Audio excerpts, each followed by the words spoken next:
can dig it. I'm on my way. Where you going, Rootwork Jones? There's some musty suckers on the streets. I got to go handle that. I got to split, baby. Can you dig it? When you need to clean the stank off the streets, you don't call your mama. You call Rootwork Jones. Rootwork Jones is a stone-cold dude that keeps the stanky suckers shaking in their boots. Listen up, chumps. I'm looking for Dolomus. Can you dig it? Rootwork Jones is getting down to the nitty-gritty, taking on the mustiest sucker in the city. Dolomust is my name, and staying good and musty is my game. Where is Rootwork Jones? This is a super soul brother getting rid of the stank. And you can for sure take that to the bank. Take that, you musty jive turkeys. When Rootwork Jones is not dealing with drama, he finds time to deal with foxy mamas. Why don't you come on over here and give me some of that root work, sugar? Rootwork Jones. He's bold. He's bad. And he's keeping the suckers musty mad. Rootwork Jones coming to a theater near you.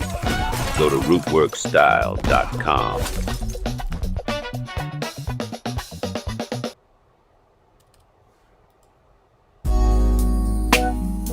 I'm no longer musty.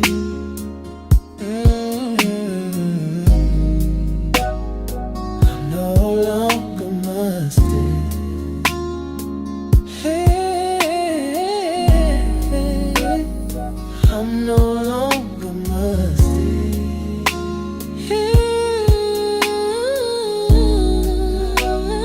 I'm no longer musty. 'Cause I got my root work on. I'm no longer musty. 'Cause I got my root work on. I'm no longer musty.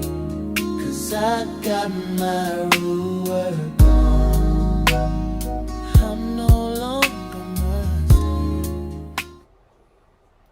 Boom, there it is. What's going on, guys? We're here. Ladies and gentlemen, we are in the building. We're in the building. We're in the building, ladies and gentlemen. Glad to have you guys tuning in. We are ready to chop up great game, as we always do, ladies and gentlemen. Just putting everything up on social media real quick for the fam, letting everybody know that we are indeed live. I need everybody to, first of all, give me a retweet this. Let everybody know that we are indeed live. Everybody put this up on your Twitter or X. Throw that up. Put it up on your Facebook. I'm doing that now while I'm speaking, ladies and gentlemen, so y'all bear with me for a second while I knock that out. Hold on one second. Hope you guys had a great week so far. Hold on. Y'all bear with me. And by the way, y'all get your Rootwork deodorant, ladies and gentlemen, at rootworkstyle.com. You get that Rootwork deodorant at rootworkstyle.com, ladies and gentlemen. Just putting everything up on my joint here. Y'all bear with me one second. Let me throw something up on Facebook. And while I'm talking, y'all go to hiddenhistorymuseum.com and make that contribution to the Hidden History Museum. That's a great thing, a phenomenal thing to do. All right, I'm here. I'm here with you guys. We're here ready to chop it up as we always do. Boy, we got a lot of folks in the room already. I love it. That means it's going to be a good broadcast. Hold on one second. Tune in. All right. Before I get started, let me shout out. Oh, we got a lot of folks in here. Yeah, that's good. People are coming on in here early. That's good. First of all, let me shout out to Nikki the God. Shout out to Nikki. Let me shout out where are my other moderators? My good brother Michael Warden. Shout out to brother Wartox, Michael Warden in the building. Do I have any more of the mods? Miss Kawami in the building, another mod. Respect to you, ladies and gentlemen. So let's get right into it. Shall we get right into it? Because I ain't going to hold you too long, because I do later on, I want to do Why do I look blurry? Do I look blurry? Hold on. I don't like this focus. Wait, hold on 1 second. I think I look blurry. Hold on. Let me try something. I'm looking blurry. I don't like the way this looks. Hold on. Do I have like a blur? Hold on 1 second. Let me do something. Let me get a little focus in here. Hold on. Hold on. Let me get a little closer. Come on, focus. Trying to get a little autofocus in here. Hold on 1 second. I don't think I look crisp enough. Hold on, let me try something. There we go. Let me try. There we go. That's what I'm talking about. All right, now I'm looking crisp. I wasn't looking as crisp as I needed to look. There we go. I had to do a little color correction real quick. Yeah, I had a little blur going on there. Oh, man. Hold on. Yeah, y'all give me a retweet. Everybody put the settings on high. Let's get everything in 2K, 4K. Let's get it in 2K, 4K so you can really feel the energy. Oh, so did you get unsubscribed? Somebody said they got unsubscribed to my channel. Y'all got to watch that. For some reason, YouTube unsubscribes people from my channel. That's why my channel has sat at 260,000 subscribers. I should have been well over 1 million. I should have been well over 1 million subscribers, ladies and gentlemen, but we know the game. We know the game, so we got to get my subscriber list to over 1 million. I should have been over 1 million a long time ago, but they sit here and unsubscribe people and do all types of little janky stuff, so that's what it is. That's what it is, ladies and gentlemen. All right, y'all bear with me, just getting on my coolants and everything together. But we're going to get deep tonight. We're going to get heavy tonight, ladies and gentlemen. I want to talk about this black fatherlessness narrative that we always see when black people, particularly black Americans, are being discussed. Right now, something went down in D.C. tonight where there was a bunch of youths, probably a lot of immigrants, because there's a lot of immigrants out there in D.C. Well, I'm sweating like a mug. They were running around doing whatever. I don't know what they were doing. But they used D.C. They're talking about federalizing D.C.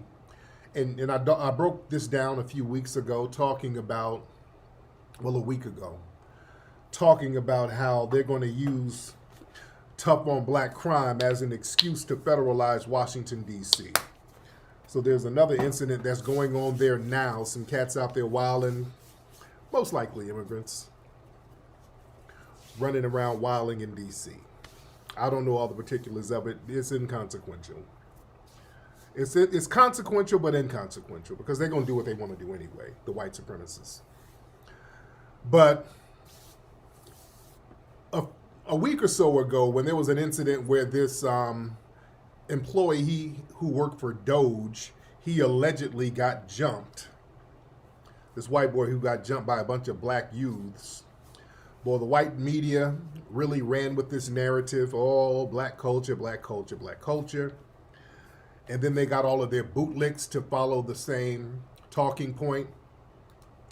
Case in point, this C.J. Pearson dude. Now, this is a right-wing Sambo. And he says, and in his job, he basically does this whole Sambo for pay nonsense. He's been doing this forever. He's a young dude.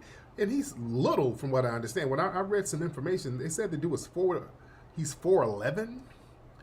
Is he really 4'11"? That's a little bitty Sambo. They said C.J. Pearson is 4'11". Wow.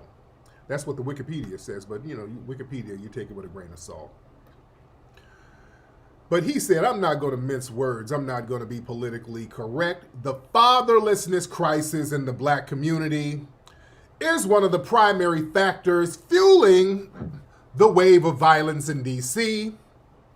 We can't solve this issue without addressing that, okay?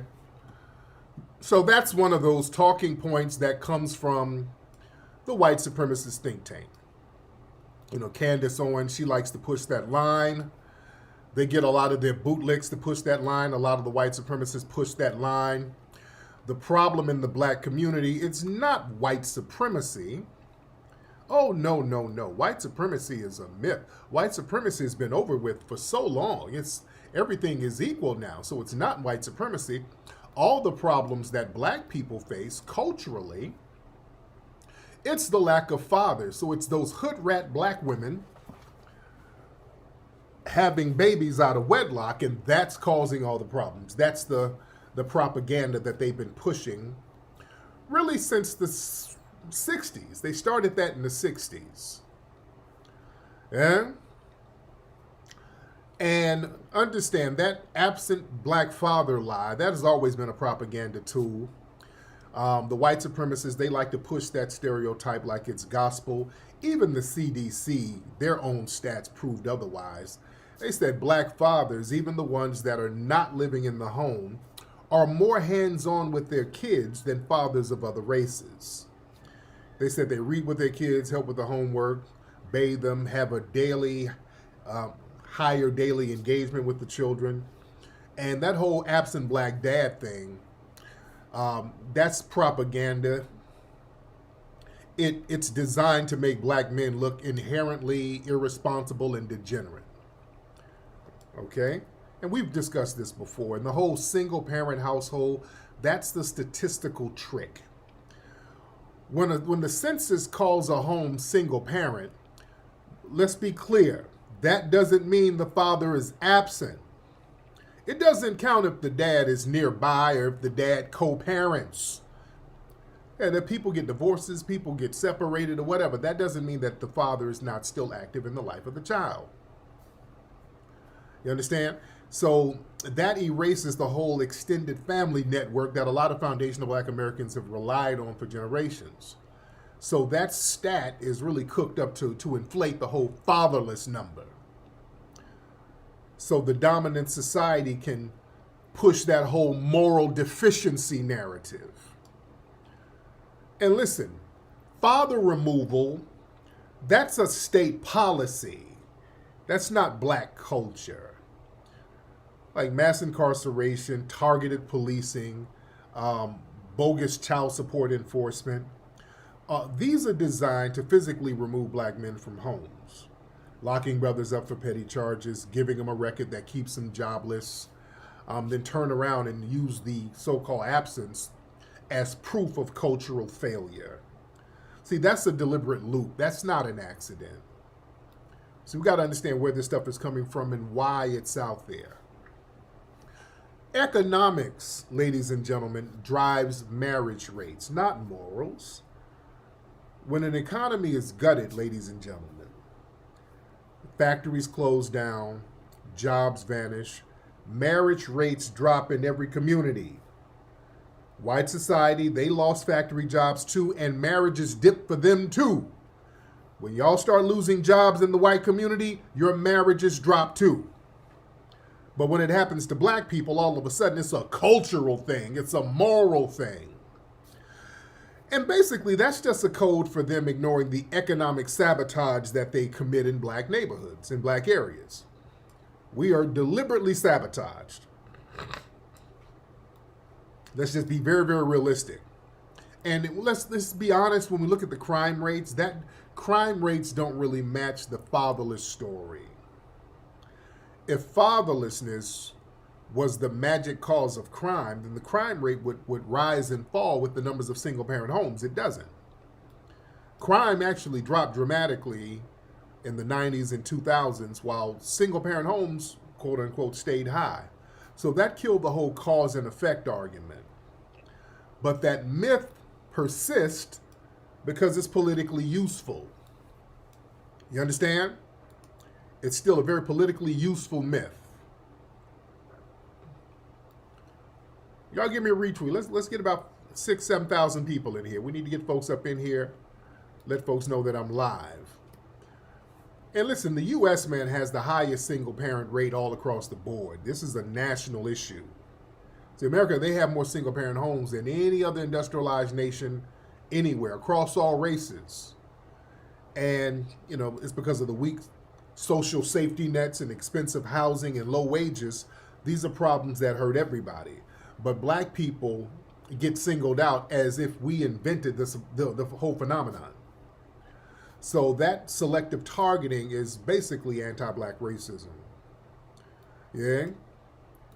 And going back to the 60s, again, this whole myth started in the 60s with the Moynihan report. The Moynihan report in the 60s, it was a blueprint for basically blaming black families. See, that whole fatherlessness caused dysfunction thing, that came out in 1965 in the Moynihan report. I want y'all to understand, keep in mind, starting in 65, the propaganda we started to see as it related to black families. See, in 65, that Moynihan report came out and it shifted the conversation from systematic racism to family pathology. So that gave white policymakers an excuse to ignore the civil rights demands. Because look, in 65, we were demanding tangible civil rights, jobs, fair housing. We were making some tangible demands. So instead of doing everything they were supposed to do, they gave a little, but instead of doing everything they're supposed to do, they started to shift narratives into, well, the black people are their own problem. They started moralizing black people. So that report is still that's still the blueprint for the anti-black social policies of today. So that whole lie basically justified punitive welfare and policing. See, when they can paint black families as broken, they can justify cutting welfare, adding work requirements, policing our neighborhoods more aggressively, locking up more black men for the sake of the children. So all of these backdoor little janky movements to expand surveillance and punishment under the guise of helping us. And the real purpose was really to protect white supremacy. Blaming fatherlessness, see, that takes the heat off the real culprits. The white supremacists, racist housing policies, racist job discrimination, underfunded schools based on racism, the creation of the industrial prison complex. See, all of that shifts focus from what the white supremacy and the white supremacists do to the black community. You understand? So they say, oh, it's the blacks doing it to themselves. Yeah? See, white supremacy, one of the main rules of white supremacy is to be in perpetual denial. That's why y'all see when I do debates on my Twitter spaces, boy, the white supremacists, they blame everything. They don't take responsibility for nothing. Everything is everybody else's fault. The white supremacists run everything, but it's everybody else's fault. Oh, the Africans, it was an African chief who sold you to me. It was the African chief made me do it, a mythological African chief. Oh, it was the Jews who made us do it. It was the Jews who was running the slave trade. They're the ones. It was the Jews who created Jim Crow. It's the Illuminati that had housing discrimination. It was the Bilderbergs and the Rothschilds. Listen, when you acknowledge, I'm talking about the dominant society. When you acknowledge white supremacy, you expose the entire power structure. See, if white supremacy is openly acknowledged, it forces society to basically admit that the economic, political, and social systems worldwide are built on the exploitation of non-white people, particularly black people. And that would make the entire system illegitimate in the eyes of the world.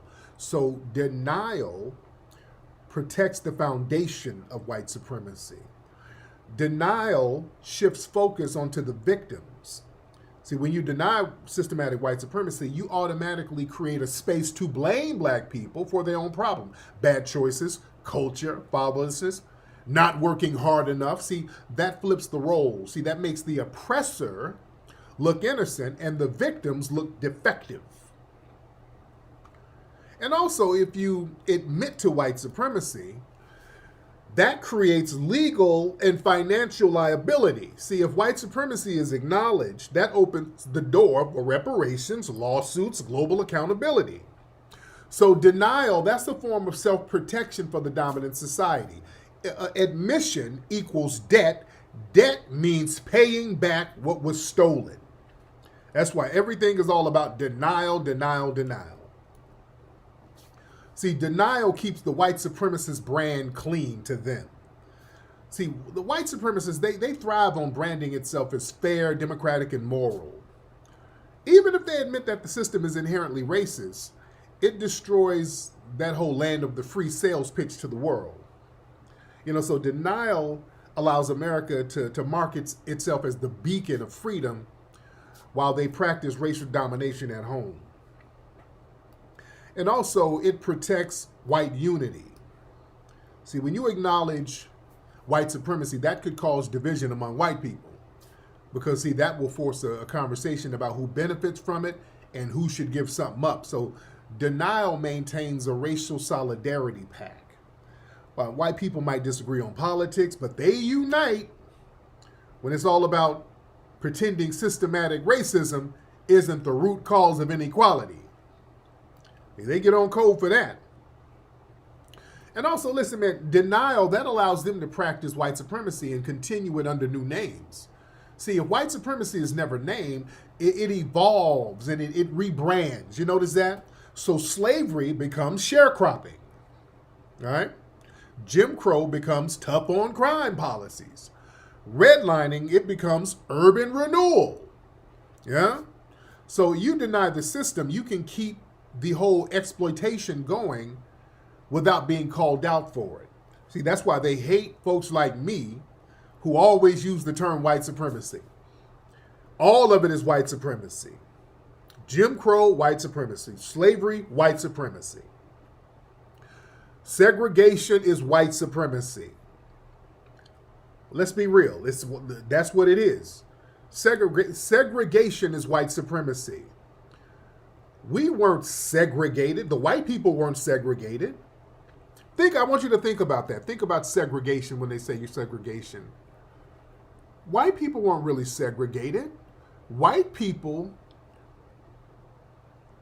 they weren't being held back from any place. They weren't told they couldn't go nowhere. We are told to this day, certain neighborhoods we go in now and they run up on us and we gotta check people about stuff like that. Even to this day. Especially during Jim Crow, this was especially so. They would tell us we couldn't live in certain neighborhoods, we couldn't drink out of certain water fountains, we couldn't walk in certain doors, we couldn't go to certain movie theaters. We were discriminated against. We were segregated. White people could go anywhere they wanted to go. Let's be clear. White people would go to black neighborhoods all the time. White people stayed in black neighborhoods. They going to the juke joints, going to the food places, going to the Negro League baseball games. White people could go anywhere they wanted to go. They weren't segregated. See, they try to say segregation as if there were some type of equal discrimination. It never was. Yeah, they had sundown towns. It still got sundown towns. I always point out the Rosa Parks situation. The Rosa Parks situation, people get it confused. They think that Rosa Parks was trying to sit in the white section of the bus. No, she wasn't. Rosa Parks was already sitting in the colored section. Do y'all understand that? Rosa Parks was already sitting in the colored section. The policy was if the white section got too full, black people had to get the hell up out of the colored section too to let a white person sit down. That's what that case was about. You understand? They were already in the colored section. A white man was like, hey, ain't no seats up there. You got to get up. I want to sit in the colored section. That's why she went to jail. You see? There was never equal segregation. It's just white supremacy. You see? And see, when you acknowledge white supremacy, that disarms counter-racism movements. See, if you can convince the world that white supremacy doesn't exist, any movement against it looks paranoid, it looks divisive, it looks extremist. So denial weakens resistance because it forces the victims to prove there's a problem before they can even address it. So that gives the oppressor a built-in head start. You see? That's why I'm very particular about calling out white supremacy. Because the white supremacists, they like to say, oh my God, you guys hate white people. Oh, you hate us for our color. You're no better than Bull Connor. You're no better. No. We have no problem with white people. The problem is systematic white supremacy. That is the problem. So you got to understand the rules of white supremacy. The main rules are deny white supremacy exists at all costs, act like white supremacy is the thing of the past, or act like it's a few isolated incidents. Oh, it's Richard Spencer. Oh, it's Nick Fuentes. That's white supremacy. No, it's a whole system. No. They try to focus on individual racism instead of a whole entire power structure. See, that makes systematic racism invisible and unaccountable. And also, you never blame the system. You always blame the victim.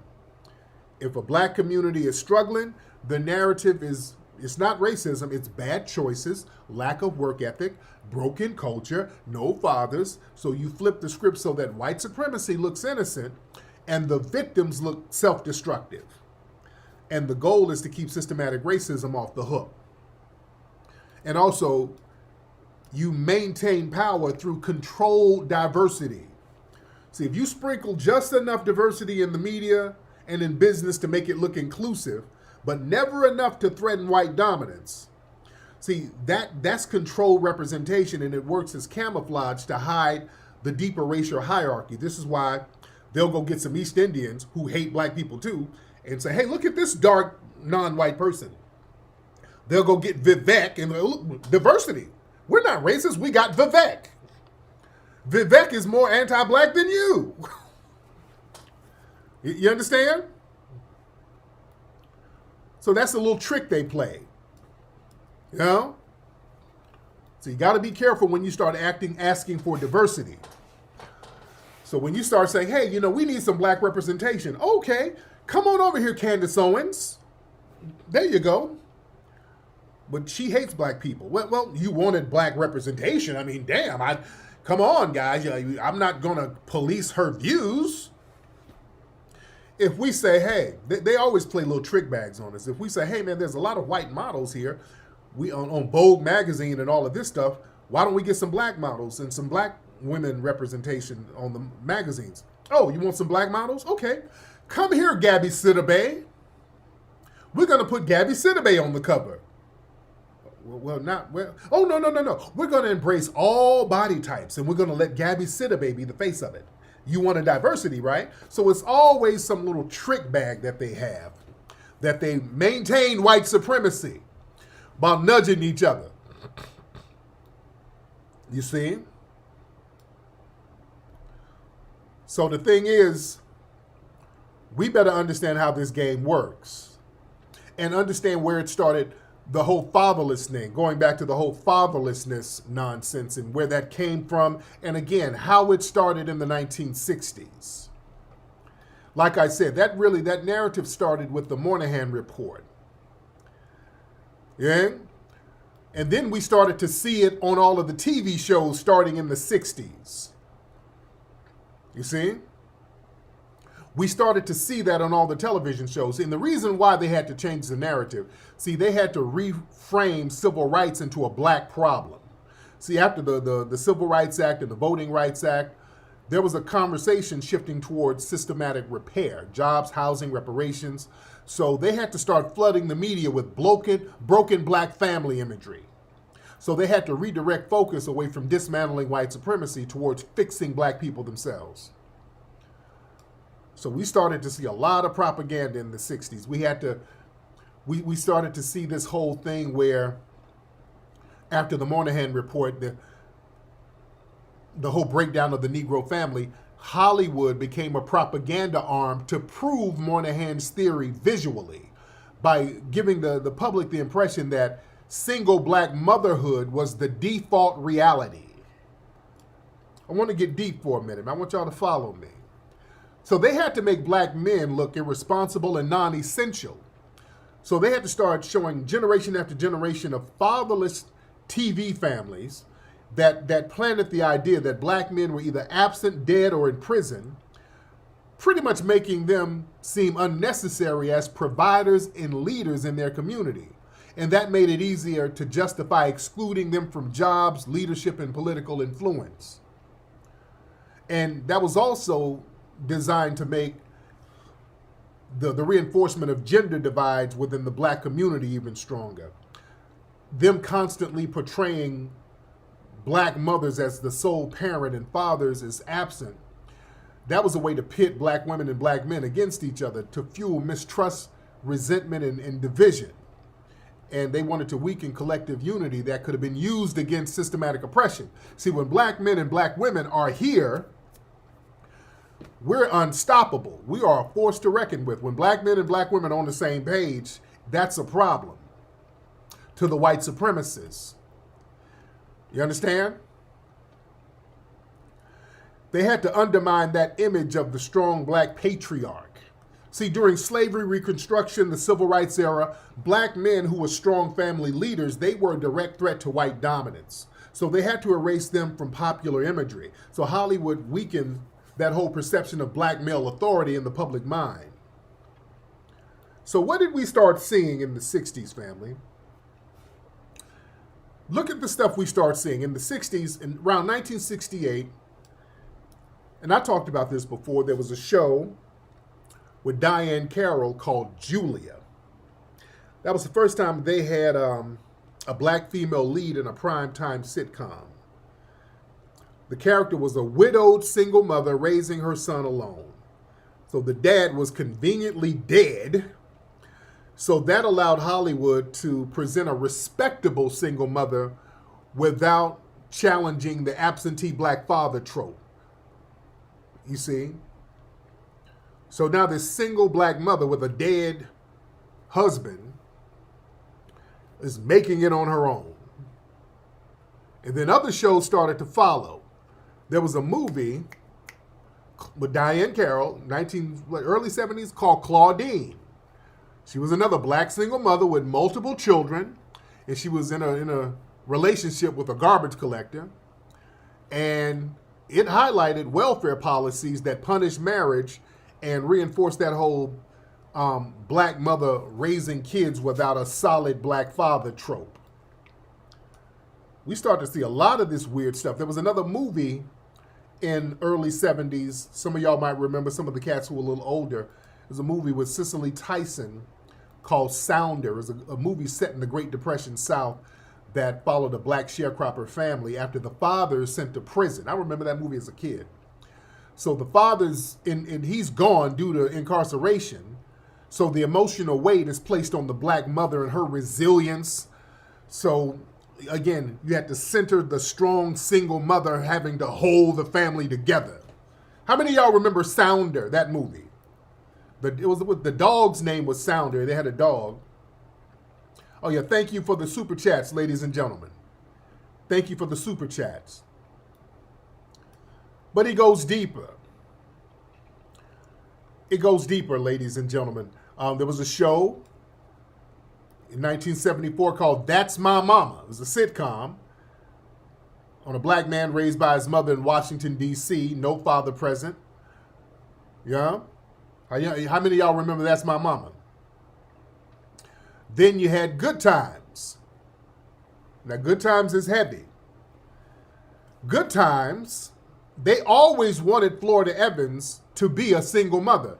Florida Evans, her character came from a TV show called Maude. She was a maid on the show Maude. Right, the dad stole some meat in Sounder. Y'all remember? Yeah, Kevin Hooks played in that movie. Right, it was that movie made me so sad growing up. Oh, that movie made me so sad growing up. I remember seeing it as a kid. It made me very sad. But yeah, That's My Mama. Yeah, a big, sassy single mother. Good Times. they wanted Florida Evans to be a single mother. Esther Roll said, no, I don't want to do that. Esther Roll said, no, that's not a good look. I want y'all to understand, a lot of black people who were actors back in those days, they saw what was going on and what Hollywood was doing. They saw what Hollywood was doing and they were pushing back against it. They were saying, no. Esther Roll said, no. If you want me to have a sitcom, you got to give me a black father in there. We have to have a family. We got to have a family. Then they got John Amos to play James Evans. The best seasons of Good Times is when James Evans was on there. That was the best seasons. Later on, because they didn't like that imagery of a strong black father, and plus Esther Roll and John Amos, they would let the producers know some of this stuff y'all got with JJ, it's a little buffoonish. We don't want to have that look for black children. We got our teenage son who's a big dummy doing bad in school. Y'all really putting a lot of emphasis on JJ. That's why Jimmy Walker, he had beef with Esther Roll and John Amos. He didn't fuck with them and they didn't fuck with him. They had beef behind the scenes. You see? And they ended up killing the James Evans character off. They killed him off. That's when Good Times started to go downhill. It started to low-key go downhill from there. Yeah, the episodes with James, the best episodes. The absolute best episodes. So they made her a single mother anyway. Listen, even on the show What's Happening, how many of y'all remember What's Happening? What's Happening, great shows. It was loosely based on the movie Cooley High. Our brother Eric Monte, who was a phenomenal writer, he wrote on a lot of those black sitcoms, I think. Well, definitely he wrote on Good Times. I think he wrote on The Jeffersons and some more. What's Happening was loosely based on the film Cooley High. What's Happening was the first time a sitcom television show was centered around black teenagers. You understand? And that show was a phenomenal show. It was a smash hit show because it showed black teenagers for real. It didn't show us all dysfunctional. It showed black teens like black teens were. Fun, happy, going through relationship issues, smart. You understand? Yeah, the What's Happening was set out in LA. Yes, they filmed it out here in LA. Right, James Evans was killed going to Mississippi for a job. It was just a real janky ass, that killed the spirit of a lot of people too. But going back to Good Time, but What's Happening. So What's Happening again, and y'all need to go look at reruns of What's Happening, by the way. It's a phenomenal show, man. Very funny show, especially the first and second season. Now, the character Roger and Dee, Roger was a teen. He was like 16, 17 on the show. In real life, they were in their mid-20s. The only person who was really a teen was the brother Haywood Nelson, who played Dwayne. He was actually like 16 and 17 for real. But Rerun and Ernest Thomas, they were in their mid-20s at the time. Yeah? But they did a phenomenal job. They did a phenomenal job. But the Ernest Thomas character, Roger and Dee, played by Daniel Spencer, she was the little shit-talking sister. Dee she talked cash shit on the show. Yeah, Dee was dry snitching. Oh, Dee was a hater. Yeah, Dee was a hater. I don't know why they told Dee anything. Dee would tell everybody secrets. I'm like, why are y'all saying anything around Dee? You know Dee is going to tell on you. But nevertheless, the mother, Roger's mother, because the show was centered around Roger's family, his mother and his sister. Mabel King played the mother. Phenomenal actress. Mabel King, she would complain behind the scenes about what's happening. She wanted to have a black family together too, because they had Dee and Roger's dad play bit parts. He would come and play bit parts on the show. He would come and go. Mabel King told the producer, she was like, no, you know what? we need to have the father permanently on the show. We need to have that father on there because it would be more impactful to the audience to see a strong black family. She even protested and went on strike for the show on a couple of episodes. There were a couple of episodes where she actually went on strike because she didn't like the way the script was going. She didn't like the whole single mother thing. She said, Miss Mabel King, God bless and rest her soul, because she died of diabetes, I think, in the 90s. So they say Mabel was king, friends to your aunt. Okay.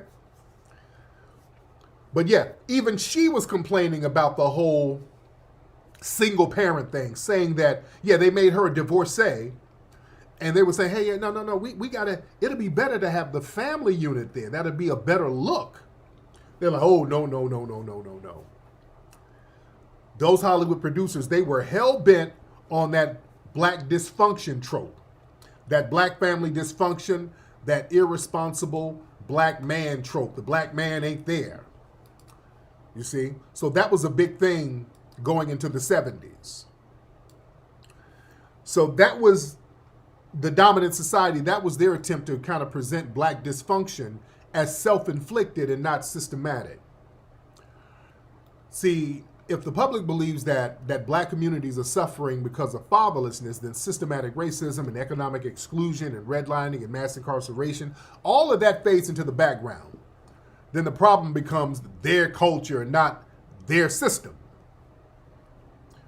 You see?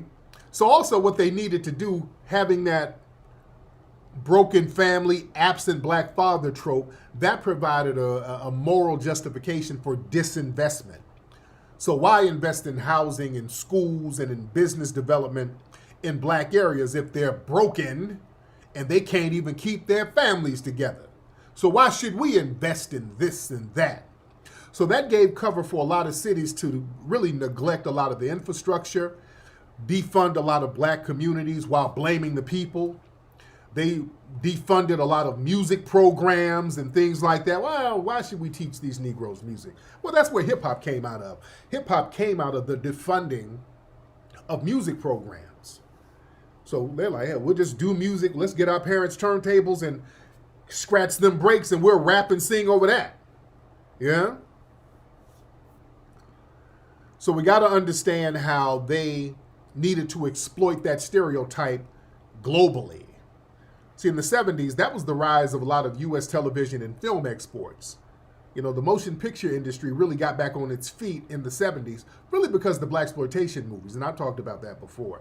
The Blaxploitation movies saved the Hollywood system because after the 1968 Housing Act, the Fair Housing, white people started to just vacate out of urban areas, and they became black areas. But they start taking the resources and the tax dollars and running out to the suburbs. So that left a lot of these movie theaters empty. A lot of white folks were not going to these urban movie theaters because they moved out. They didn't have the suburban metroplexes and all of that yet. So the only thing that kept the movie theaters afloat in the early 70s, really, that really kept them afloat were the Blaxploitation movies. We started to go to those movie theaters. We would sit up in the movie theaters, and I was a kid. Man, I would watch them triple features. We'd go watch the Blaxploitation films, those kung fu films. So that kept these theaters afloat. That kept the Hollywood system afloat. Movies like Shaft, Superfly, The Mac, all of that stuff. So they used those funds to reinvest in movies like Jaws and Star Wars and Close Encounters. You see? Yeah, Dolomite.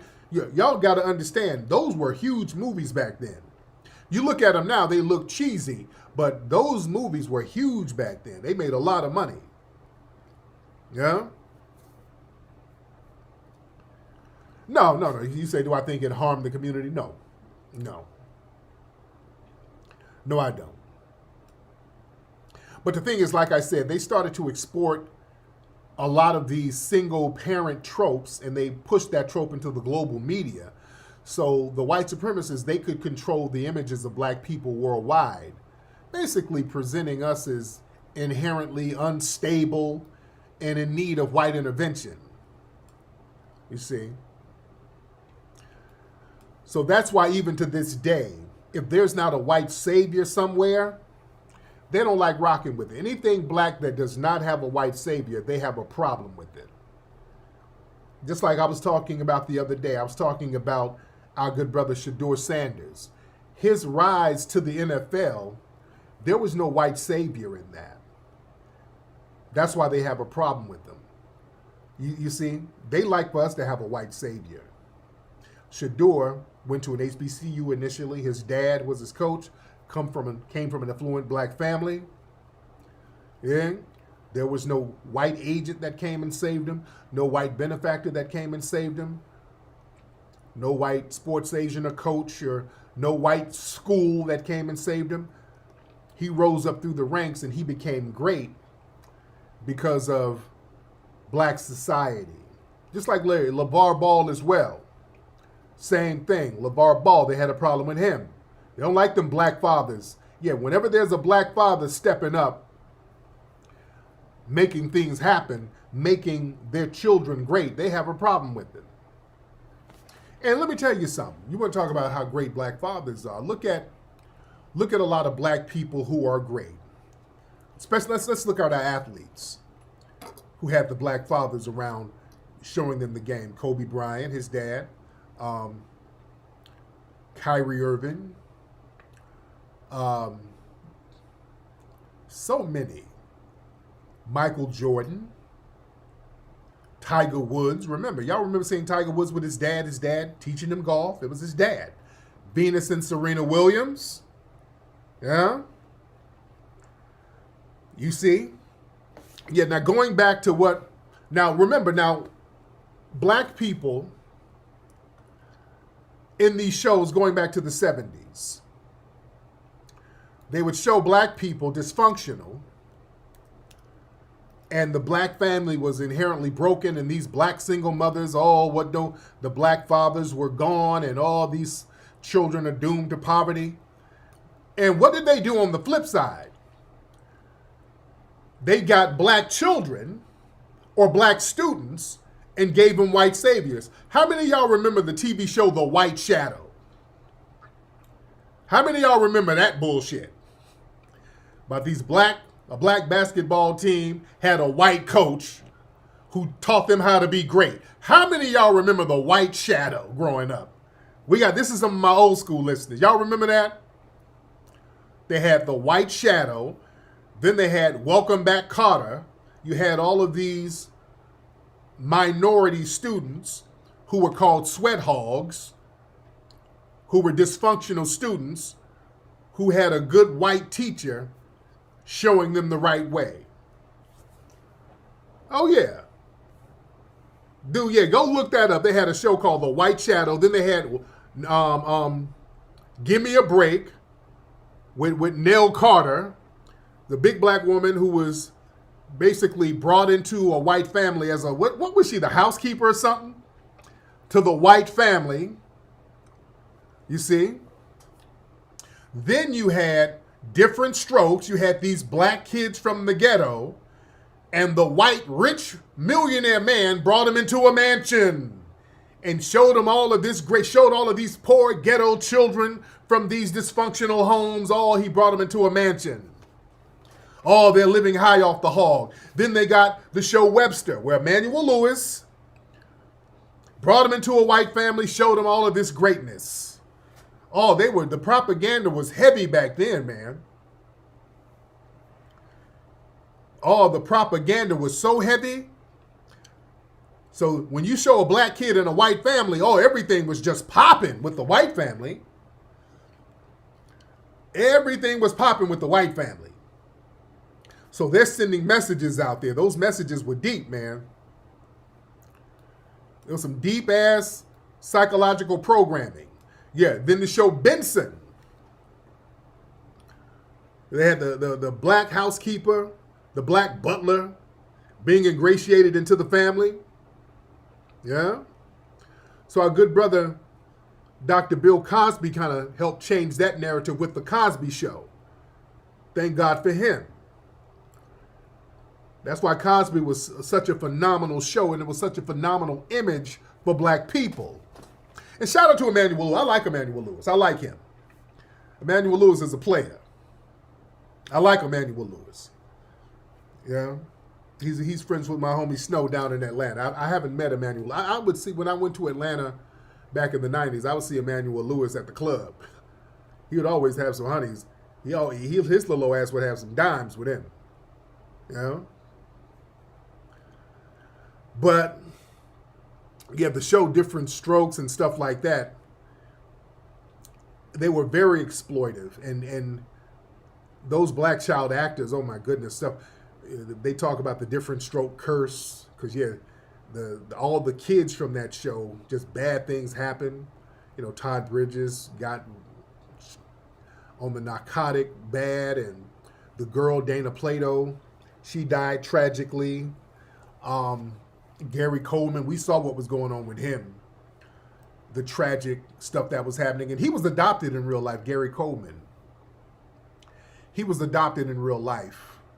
And his adopted family kind of screwed off all the money he made. They done messed his little money up. And then he was working as a security guard. He was just taking these little odd jobs and people messing with him.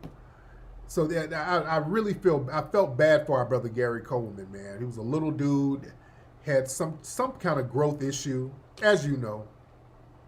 But he was still whoop off in people's asses, though. That's the funny thing. He was a little dude. He got tired of being bullied. They had him up in court. He hit some hood rat in the head. Somebody was messing with him, talking shit to him at one of his jobs. I saw it was something where he was doing security and some white people messing with him. He jumped on top of the car. He jumped on the hood of the car, about to whoop on him. Some chick was talking shit to him, and I think he jumped up in the air and slapped her in the head or some shit. I think he knocked her wig off, and then she sued him. I'm like, that ain't cool. That's not cool. Is Todd Bridges doing good now? Good. I hope Todd is doing good. I hope he's doing good. But Gary Coleman got tired of the bullshit. I remember he was on the show. He cussed all these white women out. Boy, he cussed them out so smooth. He was on some show. It was it was one of them news shows where he was sitting. They had him on like a little desk panel, and it was Gloria Allred's daughter. She's a lawyer, and you know how they go after black men. You know, they go after black men. So they were trying to grill Gary Coleman about jumping on his wife. You know, he was that white woman he was married to, whatever. She said that he jumped on her. So they brought him on this show, and then they tried to front him off. I'm talking about Gary Coleman. He was on some show, and these white lawyers and these white women, they tried to play him. They were like, well, Gary, your wife said you're abusive. He's like, no, I'm not abusive. I didn't do anything to her. Well, she said you did it. Well, no, I mean, we argued and stuff, and then one of the white women said, well, listen, you sound like you're waffling. Then he went off. Wait, bitch, I don't waffle. I don't waffle, bitch. Now, I don't like you. I don't like you. Y'all making me mad, bitches. I done told you I didn't hit the bitch. I'm getting pissed off. You in my face. Fuck you, and fuck you. And then he jumped. This nigga jumped off the chair. He jumped off the chair. He cussed him off. And you know he jumped off the chair. He like, and then walked off. Nigga, I fell out. Nigga, I fell out when he did that. When he jumped his ass off that chair and walked off, nigga, I was done. Stick a fork in me. I was fucking done. Man. He cussed them smooth the hell out and jumped off the chair, nigga, and walked out. Please go look that interview up. That's the funniest thing ever. Hold on. I wish I could play it. I hope I don't get a strike. Let me see if I can find. I hope I don't get a. If I could play this thing and not get a strike. Oh my God, that was so funny. Gary Coleman went off on them people. Hold on. Let me see if I can play it real quick. Hold on 1 second. I want to actually see if I can play that clip. I hope I don't get a strike. Because sometimes they give me these little copyright strikes. So hold on. Dude, that's the funniest thing ever. Hold on. Thank you so much. I don't want to see that. Okay, hold on. I want to see that. Hold on.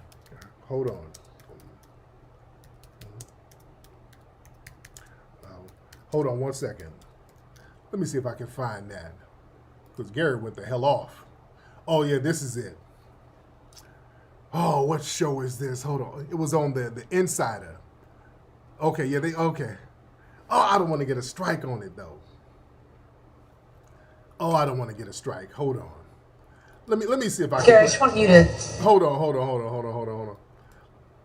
Let me play. Hold on. Hold on, man. Y'all gotta see this. If I hope I don't get a strike with it. I'm gonna have to talk through it. Hold on. This is it right here, man. This is the funniest thing ever to me, man. Hold on. This is on Insider Edition or something like that. Hold on.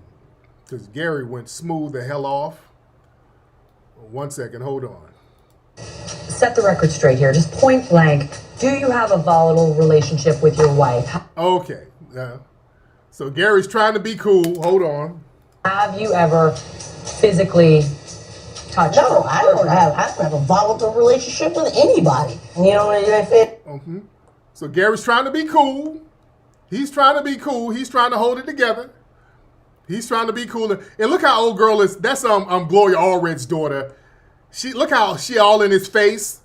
She's all in his face. Hold on. If we have our discussion, and like most of the time the men lose, you know, if I lose or she loses, she goes that way, I go that way.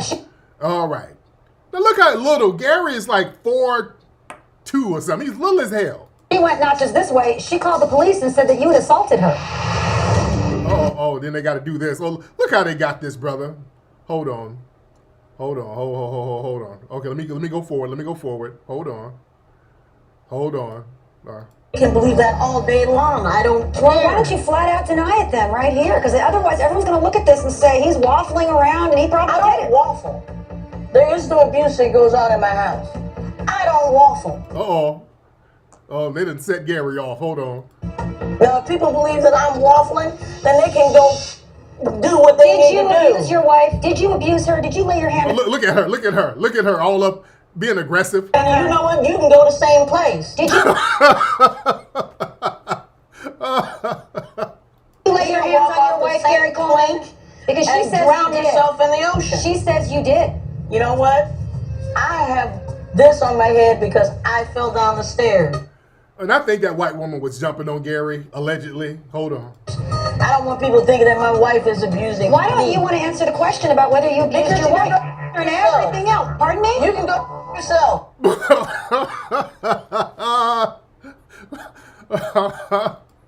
Hold on. Really? Quit asking Is that me. the way you talk to your wife?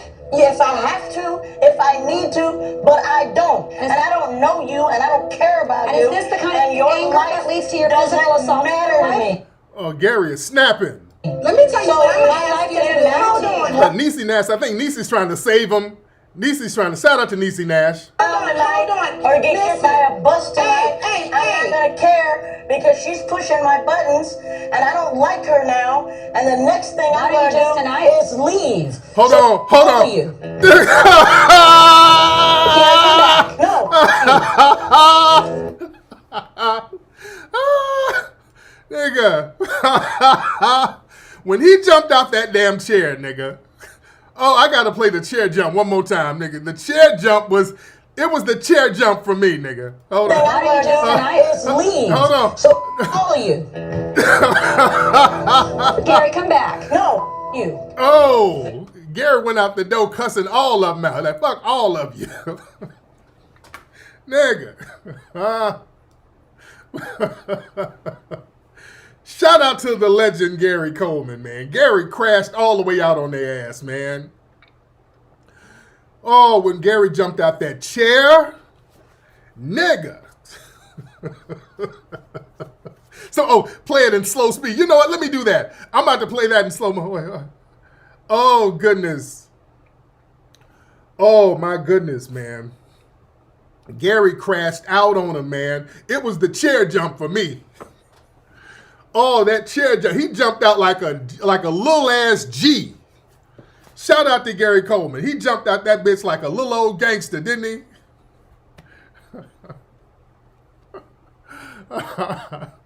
Gary, fuck you. Oh, man. Gary was fed up with it, man. Gary was done. He was done with it. Oh, goodness, man. But R.I.P. to our brother, man. Much respect. Shout out to Janetta for the super chat. Respect to the super chat. Much respect. Look, everybody, go to Hidden History Museum, man. Everybody go to Hidden History Museum. Boy, why am I sweating? I'm sweating. I look like a honey baked ham right now. I'm sweating like a motherfucker. Everybody go to hiddenhistorymuseum.com. I need everybody to give a contribution to the Hidden History Museum, ladies and gentlemen. Make a contribution to the Hidden History Museum if you can. Hiddenhistorymuseum.com. Everybody go, and we need your contributions to that Hidden History Museum, ladies and gentlemen. Also, go get your Rootwork deodorant at rootworkstyle.com. The greatest deodorant in the world. We got a new scent coming out in a few weeks, so you stay tuned for that. Family, I'm up out of here. I'm going to do a late night tap in. So y'all head on over to my Twitter space. I'll be on there in about an hour or so. We have great conversations there.